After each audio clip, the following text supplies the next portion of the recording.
Ahojte.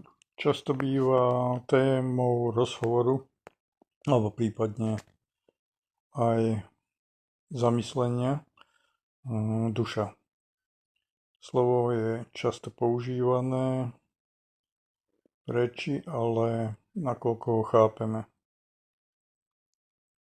Sú takí ľudia, ktorí veria v dušu a druhí zase ju berú ako výmysel, kde je pravda. Myslím, že v globále to nie je podstatné, kto kde vidí pravdu. Každý si vytvára svoj svet, v ktorom žije, či chce prežiť svoj život a mať v ňom prítomnú dušu, či len byť vyššou nervovou činnosťou, cez ktorú preteká bioelektrina, je vec každého z nás.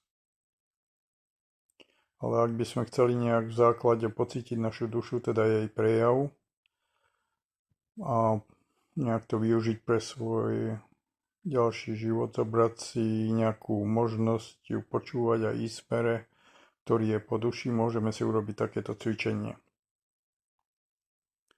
Vaša úloha bude počúvať, cítiť, čo sa vo vás deje a kde sa to deje. Predstavte si, že vám blízky človek, na ktorom vám záleží, hovorí tieto slová. Môžete si zavrieť oči. Ako si to mohol spraviť? Ja ti tak dôverujem, si ma zranil, trpím z toho. Čo si mi urobil? Cítim sa veľmi zle. Všetko ma bolí, prosím, nerob to už nikdy. Čo ste cítili? Možno nejakú ťažobu, tlak, nejaké zovretie. Skúsme teraz druhú časť cvičenia. Znovu si privrite oči a znova v svojich predstavách počúvajte toho človeka, na ktorom vám záleží. Ďakujem ti veľmi, som tak rád, že si prítomný v mojom živote. Veľmi sa teším z tvojej prítomnosti. Je veľmi dobré, že ťa mám. Som šťastný, že si tu. A znovu, ak ste pozorovali, čo sa dialo v tom istom mieste v okolí hrudníka, ale teraz to bolo rozšírenie, pocit šťastia, možno otvorenia. Čo to bolo?